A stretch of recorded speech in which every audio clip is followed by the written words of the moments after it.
Boa tarde, bem-vindo ao Epoch Times Brasil, epochtimes.com.br. Eu sou o Marcos Chotges, editor. Hoje é quarta-feira, dia 19 de fevereiro, e esse é o Diante dos Fatos, 19 de fevereiro. Em um 19 de fevereiro como esse, em 1649, ocorria a Segunda Batalha dos Guararapes, quando os holandeses eram expulsos do Brasil, na época ainda uma colônia portuguesa. Esse momento histórico foi um de união, que no imaginário popular é até hoje um dos mitos fundadores do Brasil. Relevante ver o agora à luz da história, afinal de contas passamos por um momento divisivo de polarização política no país. Hoje discutiremos a respeito do caso no qual o Paulo Gonet, Procurador-Geral da República, protocola então no Supremo Tribunal Federal a denúncia contra 34 pessoas, incluindo o ex-presidente da República, Jair Bolsonaro, por integrar uma organização criminosa por suposta tentativa de golpe de Estado. A gente fala ainda hoje a respeito do caso no qual o Rumble e, aparentemente, a empresa de Donald Trump, o Trump Media Group, processam Alexandre de Moraes em um tribunal da Flórida, envolvendo uma violação de soberania com ordens de censura para empresas americanas por ações ocorridas no exterior. Discutiremos o assunto com um especialista. A gente fala ainda sobre as ordens de Trump para demissão em massa de procuradores da era Biden no Departamento de Justiça dos Estados Unidos. Bom, pois muito bem, vocês vêm à tarde a mudar abaixo de mim. A gente começa conversando a respeito da denúncia da PGR quanto a Bolsonaro e outros 33. Segundo o documento, o ex-presidente teria chefiado, como vocês veem abaixo, uma tentativa de golpe. Nós temos aqui um breve trecho, e claro, são 272 páginas na denúncia, é um documento muito vasto. A gente não pode se furtar da responsabilidade de noticiar a respeito dele, ainda assim fica a ressalva. Mais desdobramentos virão nos próximos dias. E se vê aqui, essa denúncia retrata acontecimentos de máxima relevância que impende sejam expostos ao mais alto tribunal do país. Aqui se relatam fatos protagonizados por um presidente da República que forma com outros personagens civis e militares organização criminosa estruturada para impedir que o resultado da vontade popular expressa nas eleições presidenciais de 22 fosse cumprida, implicando a continuidade no poder sem o assentimento regular do sufrágio universal. Bom, isso é apenas parte do que diz o documento. Ele se desdobra sobre como, entre 2021, pelo menos desde junho de 2021 até 8 de janeiro de 2023, haveria então uma suposta organização criminosa. Muito disso já havia sido visto em indiciamentos anteriores vindo da Polícia Federal e operações anteriores da Polícia Federal. Entretanto, dessa vez, a novidade que vem da denúncia do PGR é o ex-presidente Jair Bolsonaro como suposto chefe então da organização criminosa que tudo estaria ocorrendo com a sua suposta anuência, é o que denuncia a PGR. O caso, claro, é muito delicado e é uma série de desdobramentos políticos que vem com ele, ainda mais dado que no ano que vem ocorrem novamente as eleições presidenciais no Brasil.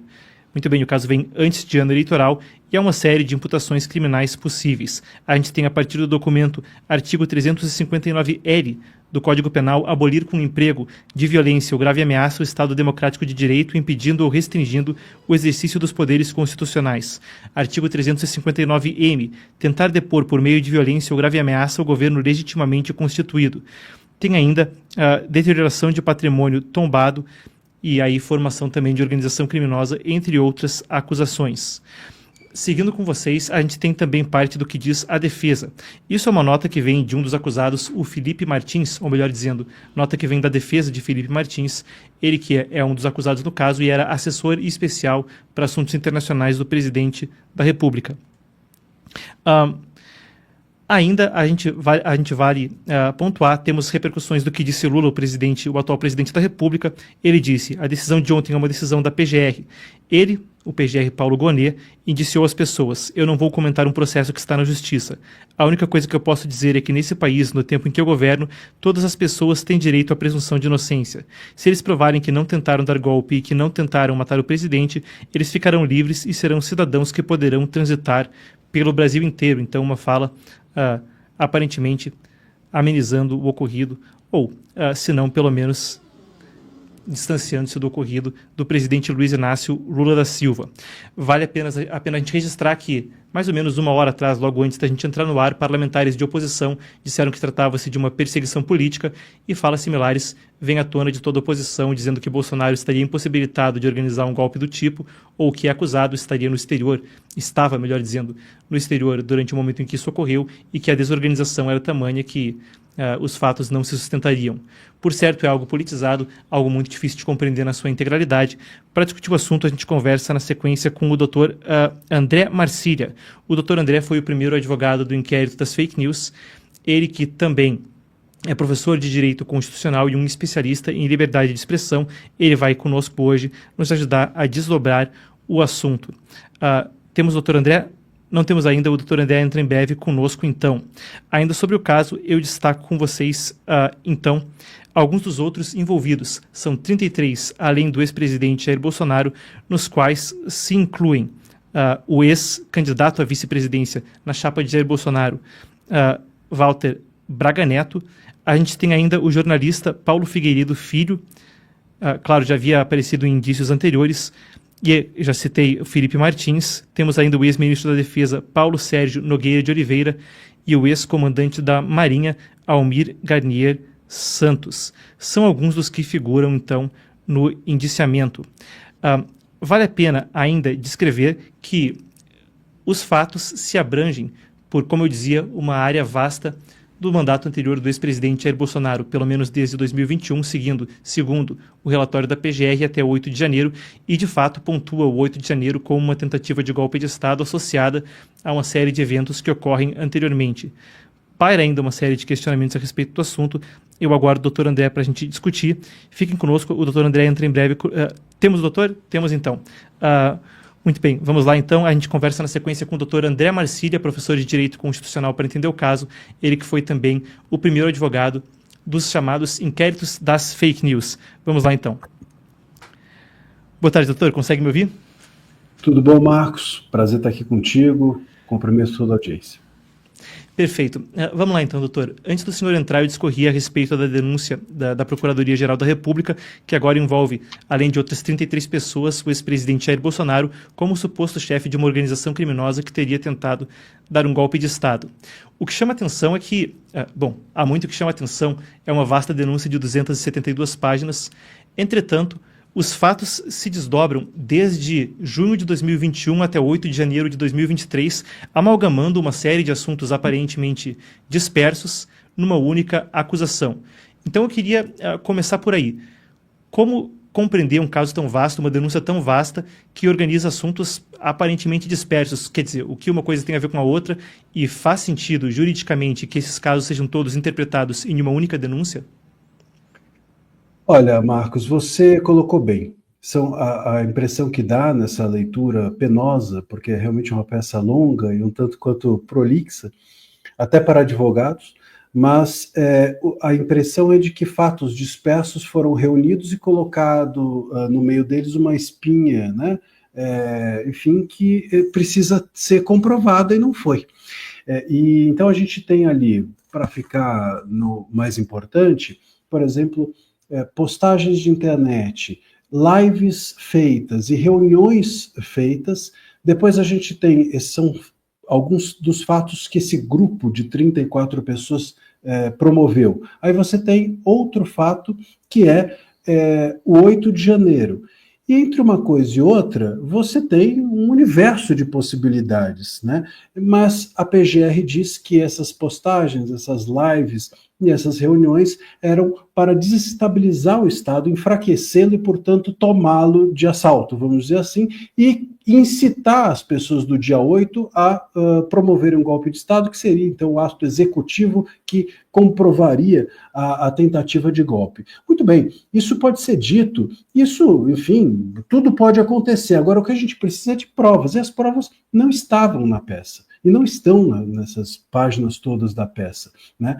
Você pode, por exemplo, promover reuniões, você pode promover postagens e você pode promover lives simplesmente porque você quer promover lives, reuniões e postagens. Você, com as suas postagens, pode estimular pessoas a fazerem determinadas coisas, isso não ser uma incitação, isso ser, enfim, naturalmente as pessoas são influentes na opinião pública. Nós aqui estamos conversando, isso pode influenciar alguém a fazer sabe-se lá o quê, a gente não pode ser culpado por isso. Então, tem de haver a relação jurídica entre os fatos e os acontecimentos decorrentes dos fatos, portanto, o dia 8 de janeiro, isso não esteve em momento nenhum da peça claro. Inclusive, a própria liderança do Bolsonaro, ela é muito dependente, por exemplo, vou dar um exemplo prático que estava na peça, dizendo que o Bolsonaro chefiava essa trama golpista porque ele, por exemplo, liderava as reuniões. Ora, ele era o presidente da República, ele precisava liderar as reuniões até por isso.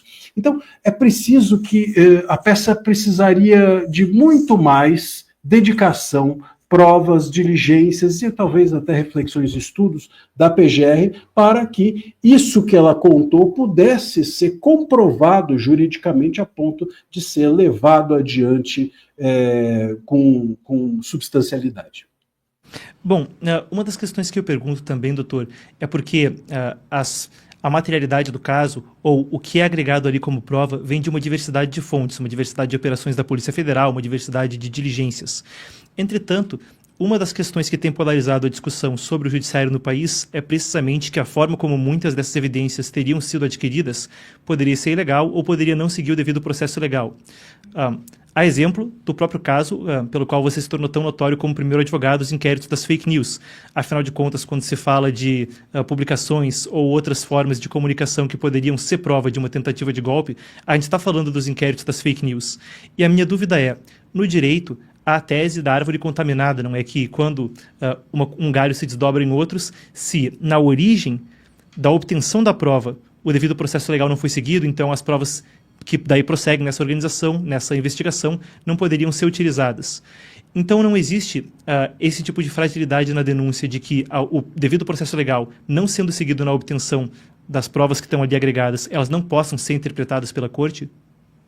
Sem dúvida alguma. Essa é talvez a tese mais relevante para o direito penal, né, de que uma prova contaminada no curso do processo contamina todas as demais, né, como se houvesse ali, a partir da primeira contaminação, uma certa metástase, para usar uma linguagem médica, e isso se torna irrevogável, não tem como sanar um desastre processual desse.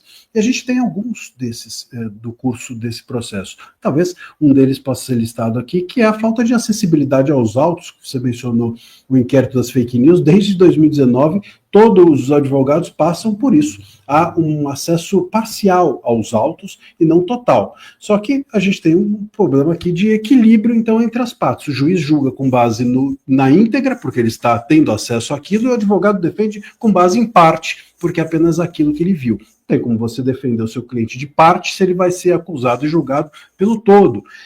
Essa é uma nulidade importante que contamina todo o restante. Outra contaminação que é importante nesse caso é como, por exemplo, já que a peça, eu entendo até que essa peça da PGR beira a inépcia, porque ela é muito frágil na sua construção, é possível então que a gente dependa necessariamente, nesse caso, para que ele siga adiante, das delações premiadas. Como essas delações foram feitas, essa ida e volta do Mauro Cid, essa questão do Braga Neto envolvendo o Mauro Cid, a obtenção, a prisão dele, enfim, tudo isso é muito nebuloso. Se houver uma total dependência das delações, porque a peça não traz uma comprovação mais cabal ou mais substanciosa, bom, é um problema essa delação não ter tido uma origem, enfim, há uma origem ali supostamente viciada, vamos dizer assim.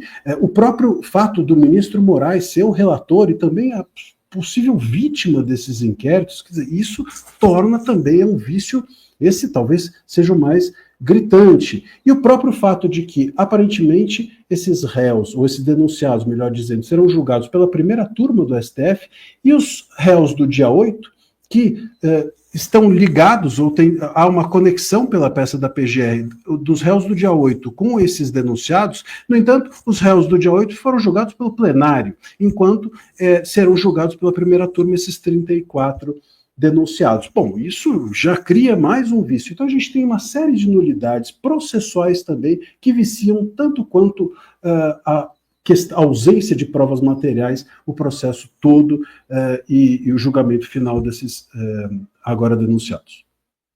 Doutor, muito bem o senhor trouxe essa questão da primeira turma.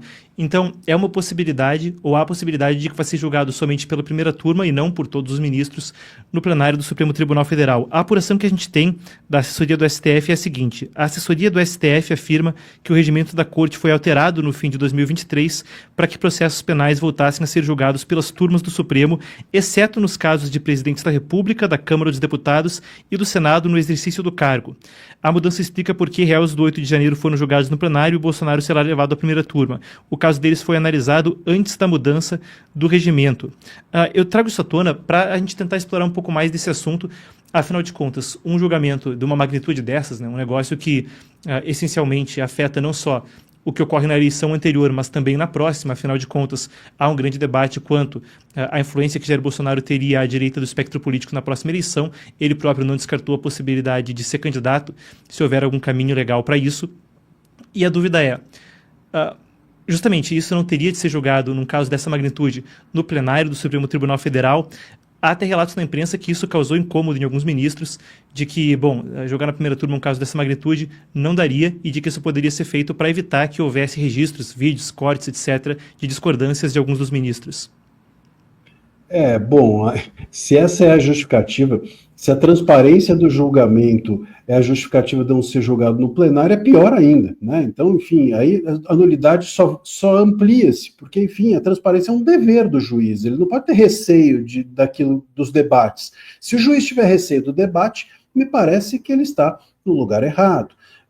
Então, o que a gente precisa entender aqui, mesmo com essa alteração do regimento interno, é que o regimento, nesse caso, ele não pode alcançar esses 34 denunciados, porque se esses 34 denunciados têm a ver com outro julgamento. É como se fosse, vamos aqui, enfim, criar uma expressão que não é exata, mas dá para a gente entender, é como se fosse uma extensão ou uma continuação daquele outro julgamento. É como se fosse um braço daquele outro julgamento. Na verdade, o julgamento dos réus no dia 8 é que seria um braço desse. Mas, enfim, há uma conexão entre eles. Então, quando você tem 11 juízes avaliando um caso e 5 juízes, ou 4 juízes, ou 6 juízes, seja quanto for, mas não sendo 11, que avaliam outro que está relacionado com aquele, você cria um desequilíbrio no julgamento. Você cria uma disparidade que pode também ser alegada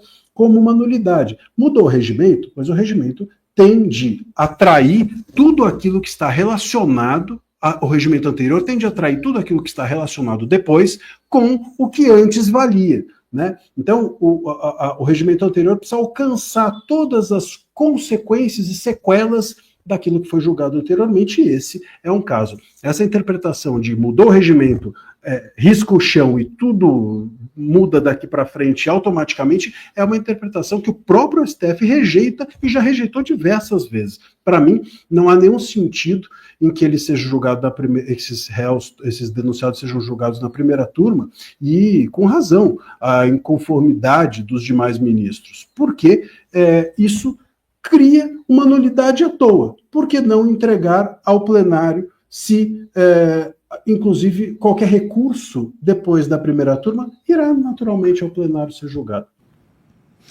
E, doutor, quanto a essa amálgama de uma diversidade de casos num único processo, porque as coisas que estão ali têm variados graus de gravidade nas denúncias, variados graus de materialidade nas provas, mas a coisa fica de tal forma que delitos como, por exemplo, a tentativa da explosão de uma bomba no aeroporto de Brasília em 15 de dezembro de 2022, fica junto com publicações nas redes sociais desde 2021 e tudo num único grupo, como se fosse uma única organização criminosa. Com essas nulidades processuais que transbordam de algum desses casos para todos os outros através dessa denúncia, corre-se o risco, então, de que eventuais coisas que poderiam ser crimes, que poderiam ser atos violentos, que poderiam ser processadas, também não sejam levadas à justiça, porque tem outras alegações que podem ter vícios processuais ou ser frívolas no meio, não é isso? Então, mesmo as coisas ali que são puníveis não serão punidas, ou pelo contrário, coisas que não são puníveis podem acabar sendo punidas pela forma como a denúncia é feita, como uma organização criminosa que chefiaria tudo num caso só, não é? É isso mesmo. A falta de individualização da conduta, e não só da conduta, mas da função que esses 34 exerciam dentro desse grupo, porque parece que havia ali uma coesão imensa entre 34 pessoas, né, e todos estavam a par de tudo, né? Então, essa relação facilitadora, talvez, para a PGR, prejudica, porque, como você bem disse, vamos pegar só um exemplo. O Bolsonaro está sendo acusado de organização criminosa com uso de arma. Bom, mas qual é a arma? É o celular para postagem? É fazer reunião? É fazer live? Né? Quer dizer, alguns ali estão sendo acusados de abolição violenta do Estado pelo uso da palavra. Então, se a gente entender, aí não tem muita saída, se a gente entender que a palavra pode abolir violentamente o Estado, bom, a gente acabou realmente com a liberdade de expressão no país.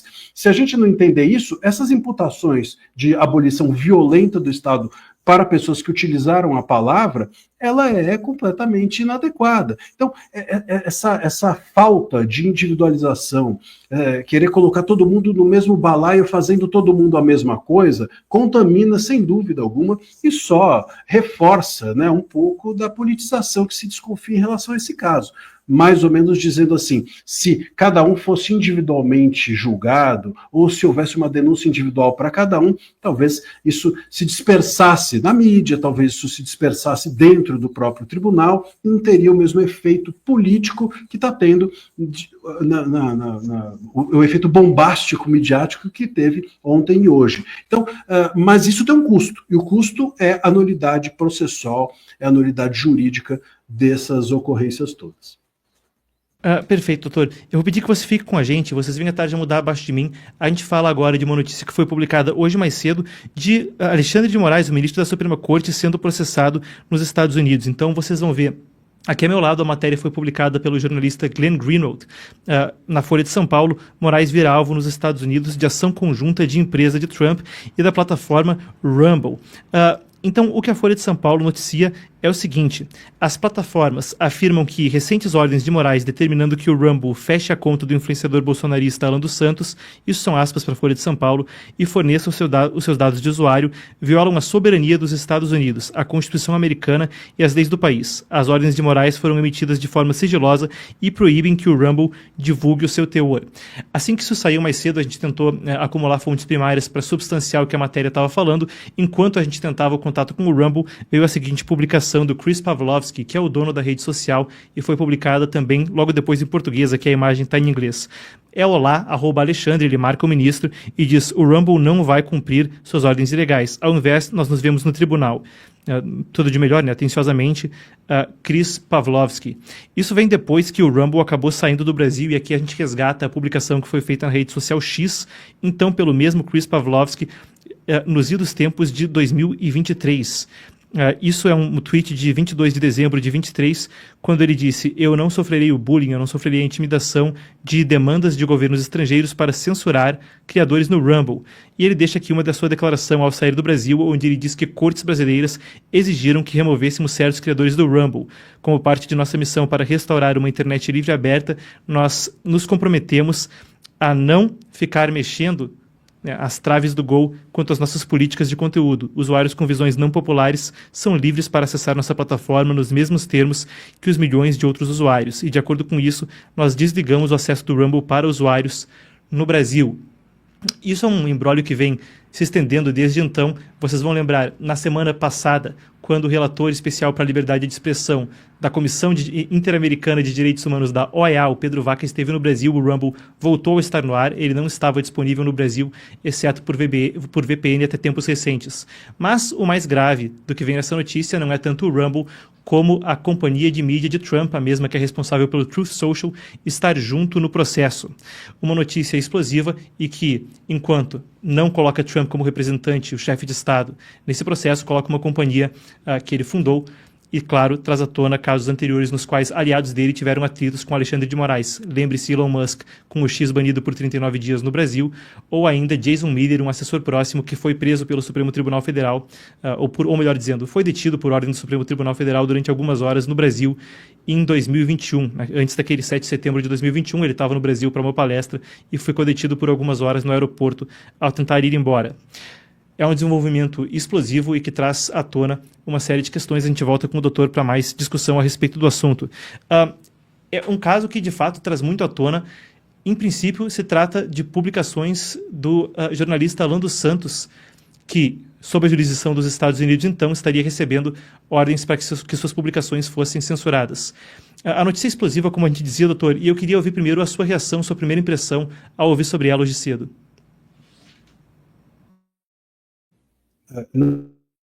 Doutor? Opa. Temos então, por favor, doutor. A minha percepção sobre esse processo, eu fiquei realmente um pouco chocado, até não esperava que houvesse processo, mas, e acho até que é um processo inédito dentro dessa discussão toda, mesmo nos Estados Unidos. Pelo menos eu desconheço que tenha havido, ou que haja uma jurisprudência ou qualquer coisa assim do gênero formada a respeito disso. O que me parece claramente é que, óbvio, esse é um processo que tem uma finalidade política, de obter algum tipo de retaliação ou qualquer coisa assim em relação ao ministro Moraes. Uma decisão que tenha por objeto a violação da soberania nacional pode muito bem impedir, por exemplo, o ministro Moraes de ter acesso, de poder entrar nos Estados Unidos, ou de ter o seu visto, se ele o tiver cassado, e coisas do gênero. Até mesmo as suas movimentações financeiras, eventualmente, podem ser bloqueadas ou podem ser proibidas de que ele as tenha nos Estados Unidos. Enfim, todo esse universo de coisas pode ser deferido por meio de uma decisão que viola a segurança nacional norte-americana. Aliás, essa questão da segurança nacional, né, da soberania nacional, para a gente é algo um pouco distante, mas para o direito norte-americano é bastante sério. Eles levam isso muitíssimo a sério. Tanto que uma das limitações à imunidade parlamentar nos Estados Unidos é justamente segredos que são passados a outros países. A questão do TikTok mostrou também como essa questão de dados levados a outros países é sério. Então, essa questão da soberania é muito relevante para os norte-americanos e pode trazer uma decisão dessa, retaliações muito fortes ao ministro Moraes. Agora, o que se busca com isso é político. E parece que é alguma forma de revide ao que o Moraes, o STF, fez com a Rumble e mesmo com o Trump, o Musk, enfim, com as plataformas aqui, que foi justamente isso, dizer que por conta da soberania nacional elas deveriam ser expulsas, que eles precisavam cumprir metas que eram incumpríveis, bloqueio de contas, e etc, etc, etc. Eu creio que seja muito ruim o judiciário ser utilizado para uma finalidade política, mas a gente não pode deixar de dizer, Marcos, que foi e tem sido o que o STF tem feito com muitos desses players e desses empresários até hoje. A gente fala de politização da corte, claro que existe uma ampla implicação política num caso como esse, e mesmo uma questão política internacional, como você disse, muitos dos aliados de Trump que foram censurados no passado, agora, mesmo se tem uma proximidade maior ao governo, o Jason Miller, que foi detido no Brasil, ele que também é CEO da rede social Getter, e claro, o próprio Elon Musk, que teve a sua rede social X banida no Brasil por 39 dias. Mas é um caso, como você dizia, praticamente inédito, não é? Acho que não há caso anterior de um ministro da Suprema Corte brasileira ter sido processado no exterior. Como se desdobra um processo como esse em termos mesmo de rito processual? O que acontece agora? Ele é ouvido nos Estados Unidos, o processo chega por carta rogatória no Brasil. A gente tem algum entendimento de como o caso prossegue daqui em diante? Pois é, ministro aqui não é processado nem no Brasil, imagina fora do Brasil, né? Então, é completamente inédito e, de fato, né, uma medida internacional não contra a Corte ou contra o Brasil, né, não, é contra o CPF do ministro Moraes, e isso realmente é bastante inédito.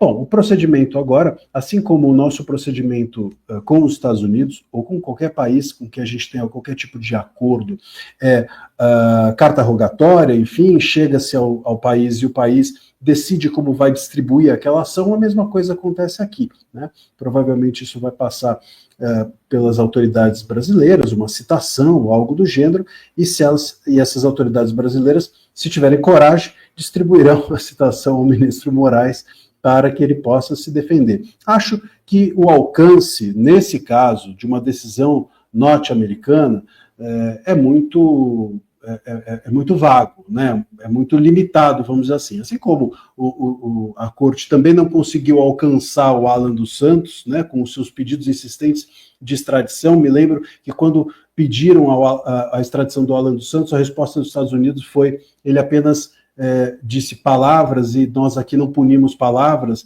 Essa foi a resposta, inclusive, do governo norte-americano, e inclusive um governo anterior, era o governo Biden ainda, quando isso foi pedido, que mostra como isso é estrutural para os norte-americanos.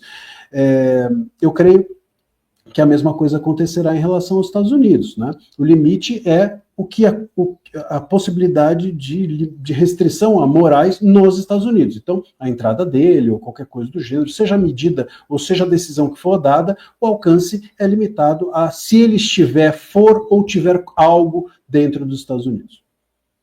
Doutor, isso é uma questão interessante que você citou do Alan dos Santos, porque o caso é precisamente a respeito do caso dele, né? No cerne do caso está os pedidos de censurá-lo por publicações no Rumble que ele já fez sob a jurisdição americana e mesmo de desligá-lo permanentemente a sua conta, a possibilidade dele criar contas nessa rede.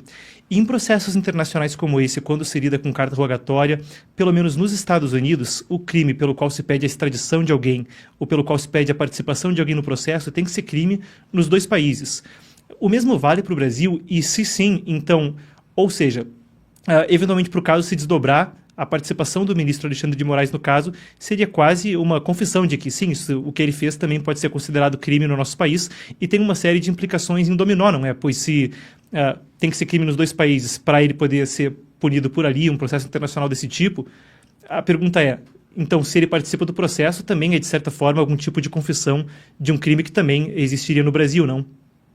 Pois é, eu creio até que talvez a intenção seja essa, deixar o ministro Moraes numa condição semelhante à que ficou o Alan dos Santos. Seria esse o constrangimento, né? Quer dizer, se o ministro Moraes participa desse processo e se defende, ele assume, como você bem disse, que, enfim, há possibilidade, no mínimo, desse crime, que é razoável, portanto, a acusação.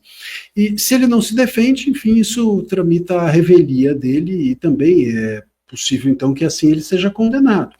E isso, seja qual for a escolha do ministro Moraes em relação a isso, creio que vai ser constrangedor. Por isso que eu disse, inclusive, que a autoridade que receber a autoridade brasileira que receber essa citação, talvez o que ela faça seja negá-la ou colocá-la numa gaveta e por lá permanecer alguns bons anos, porque qualquer outra medida, sem dúvida alguma, vai gerar um constrangimento internacional e diplomático para o Brasil muito grande, não só para o ministro Moraes, para a corte inteira e para nós todos, né? Eu acho que isso é o mais grave, né? O Brasil tem virado um case com toda essa exposição nos Estados Unidos, sobretudo, agora o Trump, o Musk, a Rumble. A Rumble foi bem importante nessa história toda, foi inclusive a única que deu alguma guarida ao monarca durante um bom tempo. Então, eles tiveram um posicionamento firme durante esse percurso, e agora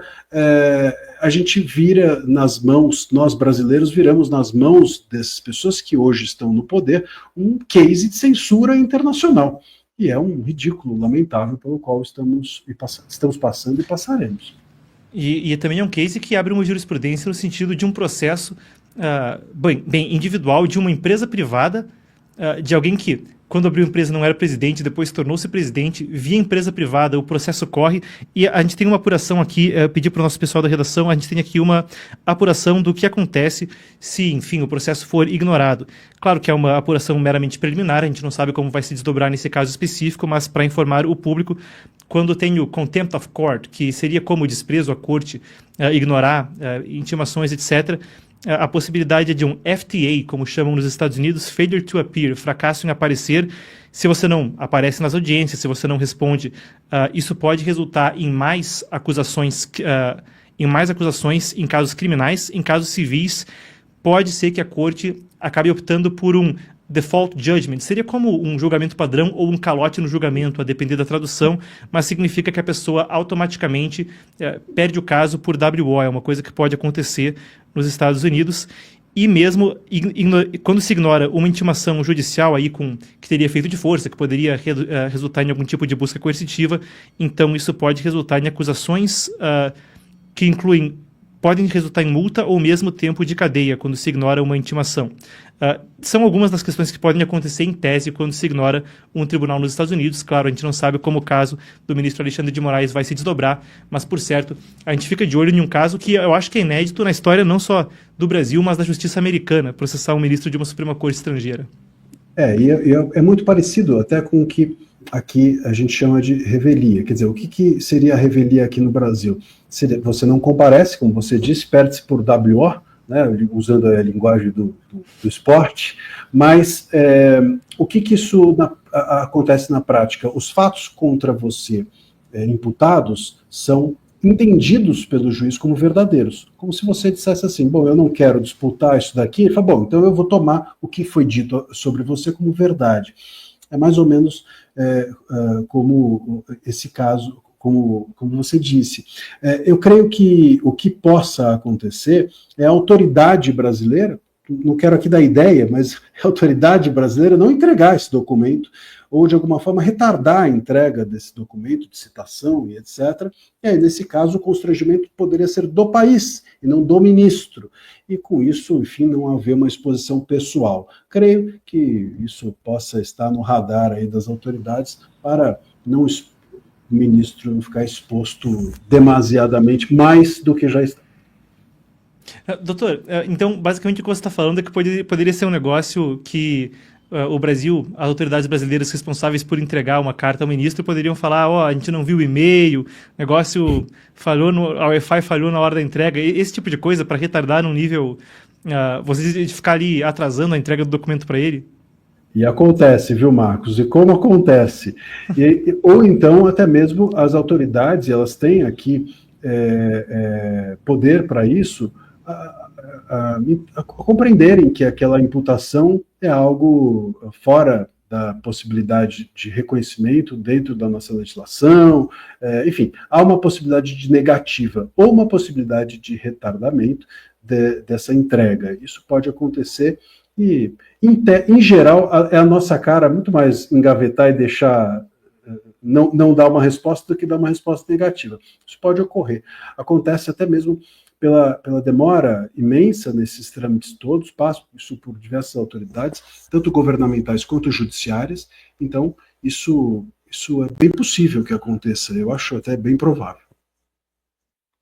Bom, perfeito então. Muitíssimo obrigado, doutor. Eu te aluguei por mais tempo que o normal hoje. A gente acabou de ouvir o doutor André Marcília, ele que é professor de Direito Constitucional, especialista em liberdade de expressão e uma fonte primária em casos como os que a gente discute hoje. Ele, afinal de contas, foi o primeiro advogado nos famigerados inquéritos das fake news. Sempre um prazer receber o senhor. Muito obrigado, doutor. Prazer é todo meu. Um abraço a todo mundo. Bom, muito bem. Prosseguindo então, se a gente fala a respeito de casos que têm uma ampla repercussão judicial, e a gente acabou de falar sobre, ontem à noite, uma denúncia da PGR que envolve o ex-presidente Jair Bolsonaro como chefe de uma suposta organização criminosa, amalgamando fatos que vão desde junho de 2021 até 8 de janeiro de 2023 em uma trama de golpe de Estado. Horas depois, o que se viu foi a reportagem de que Rumble e a empresa de mídia de Donald Trump estariam processando o ministro Alexandre de Moraes, algo que aparentemente o Rumble confirmou, o Chris Pavlovski, CEO do Rumble, confirmou nas suas redes. Um caso com amplos desdobramentos. Mas, quando a gente fala do ex-presidente americano, melhor dizendo, agora novamente presidente americano Donald Trump, a sua fala sobre instrumentalização de justiça e a forma como ele pode entender o sistema de justiça, bom, esse é o assunto da nossa próxima notícia. Trump realizou demissões em massa de procuradores no Departamento de Justiça dos Estados Unidos.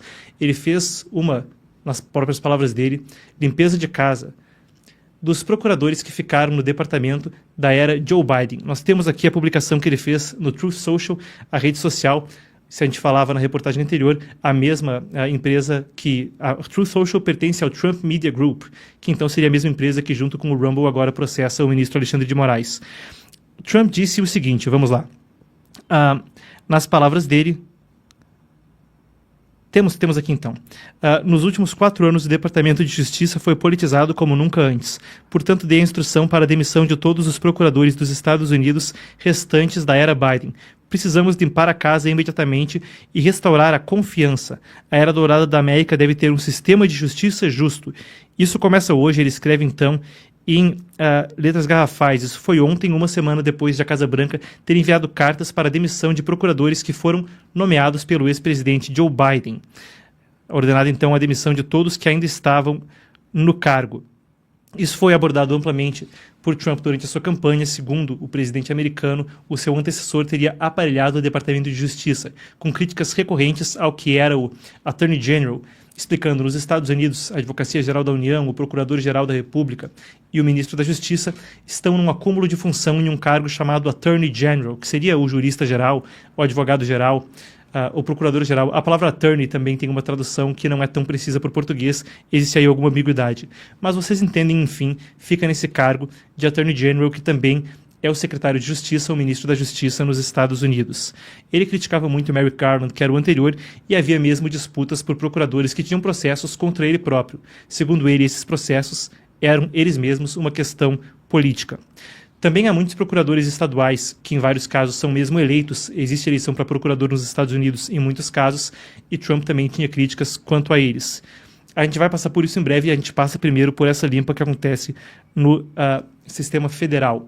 A gente tem aqui a nossa apuração, que é a seguinte: é comum que procuradores federais troquem conforme os governos também trocam, mas normalmente o governo americano pede que eles se anunciem ao invés de fazer essas demissões abruptas, como hoje ocorreu. Desde que assumiu, Trump já dispensou dezenas de procuradores e funcionários do DOJ, o DOJ, o Departamento de Justiça, incluindo pessoas que estavam envolvidas em investigações contra ele. Isso inclui vários funcionários que trabalhavam nos processos do Jack Smith, um ex-procurador especial, melhor dizendo, é o que eles chamam de Special Counsel, quando uma pessoa, por exemplo, quando é um caso onde há suspeição de politização do procurador, é nomeado um outro procurador que não tem essa suspeição, é o que eles chamam de Special Counsel. O Jack Smith era um desses, trabalhando em casos que envolviam Donald Trump, e ele apresentou 2 acusações criminais contra Trump que depois foram abandonadas. Ele estava no caso dos documentos sigilosos. Talvez vocês lembrem de manchetes quando o FBI fez uma busca e apreensão em Mar-a-Lago, a casa do presidente americano na Flórida. Bem, isso foi a mando do Jack Smith, que era o procurador no caso. Os 2 casos quanto a Trump, que era de reverter, envolvendo Jack Smith, que era o de tentar reverter as eleições de 2020 e o de manter documentos sigilosos em casa após deixar o cargo de forma que seria indevida, os 2 foram arquivados no ano passado. Um deles tramitava na Flórida, o outro em Washington. E procuradores federais responsáveis pela acusação também dos presos do 6 de janeiro nos Estados Unidos, mais de 1.500 pessoas envolvidas no episódio do Capitólio, também foram demitidos. Ou melhor dizendo, os procuradores responsáveis pela acusação, essas 1.500 pessoas. A gente tem também informação sobre a Pam Bondi, a nova procuradora-geral, que, como eu disse, tem esse acúmulo de função com o Ministério da Justiça. Ela prometeu acabar com a politização do departamento e no dia 5, assim que foi empossada, ele emitiu um memorando autorizando a demissão de advogados do departamento que se recusassem a seguir ordens para defender legalmente o governo Trump. Segundo ela, em 2023 ainda, os procuradores ruins serão processados, os investigadores serão investigados. É parte de toda a tramitação judicial no governo Trump. Claro, as falas dele sobre a instrumentalização da justiça são vistas pelo outro lado do espectro político e também por alguns observadores independentes com preocupação, com medo de que aconteça o inverso, que haja uma instrumentação política por parte de Trump, um aparelhamento por parte de Trump do departamento. Apoiadores comemoram, afinal de contas, veem que o departamento foi utilizado contra ele de forma deliberada e politizada. Isso é a narrativa que vem do lado republicano, como eu disse, tem as preocupações de outro lado. A gente recapitula que no final do governo Biden houve mesmo a graça presidencial estendida a um número sem precedente de pessoas e inéditos perdões preventivos. A graça presidencial é uma tradição legal ampla no Ocidente e é utilizada em casos onde o executivo-chefe percebe que pode haver perseguição política ou outras formas de prossecução penal indevida quanto a uma série de indivíduos. Biden, no apagar das luzes do seu governo, já temendo essa perspectiva que eu pontuei do lado da oposição e de alguns observadores, concedeu a graça não só ao seu filho, de forma muito abrangente. Foi a primeira vez desde o Nixon que um perdão tão abrangente foi dado por um presidente a alguém. Biden concedeu um perdão para o filho por todos os atos criminosos ou potencialmente criminosos já descobertos, já processados, ainda não processados, mas já descobertos ou ainda por descobrir, um perdão abrangente por tudo que possa ter ocorrido entre 2014 e 2024. Ele também deu perdões preventivos para uma série de outras pessoas de forma polêmica. Houve um debate também sobre isso quanto a Anthony Fauci, que liderava os departamentos nacionais de saúde nos Estados Unidos à época da pandemia de Covid-19. Perdões abrangentes, incluindo muitas pessoas que Donald Trump criticava e mesmo dizia poderiam sofrer prossecução penal uma vez que ele estivesse no cargo. Fica então a retrospectiva e fica essa reflexão também quanto aos dois lados do espectro político nos Estados Unidos. Apoiadores de Trump dizem que ele faz bem, opositores temem que ele possa estar, ao contrário, de combater o aparelhamento e a instrumentalização da justiça, estar ele próprio aparelhando ao demitir esses procuradores.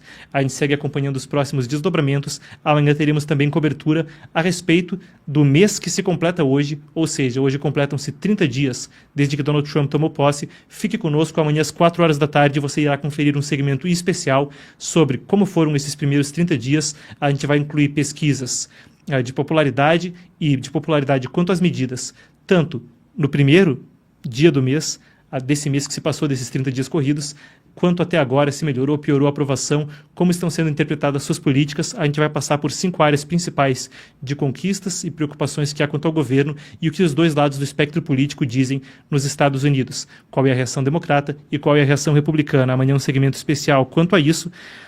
Fiquem conosco, então, eu aguardo vocês. A gente também vai conversar amanhã sobre as batalhas judiciais. Se a gente falou hoje sobre aparelhamento da justiça, amanhã a gente passa por quais são os entraves judiciais quanto à USAID e quanto ao Departamento de Eficiência Governamental. Também aguardamos os próximos desdobramentos do caso do indiciamento ou da denúncia da PGR envolvendo Jair Bolsonaro. Você acompanha tudo isso e mais, a gente segue amanhã às 4 horas da tarde. Eu vejo vocês por ali, então. Meu muitíssimo obrigado à boa audiência que tivemos hoje e a vocês que têm me concedido esse tempo, ficado comigo às 4 horas da tarde todos os dias. Eu digo que é um imenso prazer, é uma honra, uma coisa que me motiva a tentar fazer melhor e melhor e a renovar todo dia esse compromisso de você que está me dando uma hora do seu tempo, te entregar o meu melhor sempre, todos os dias.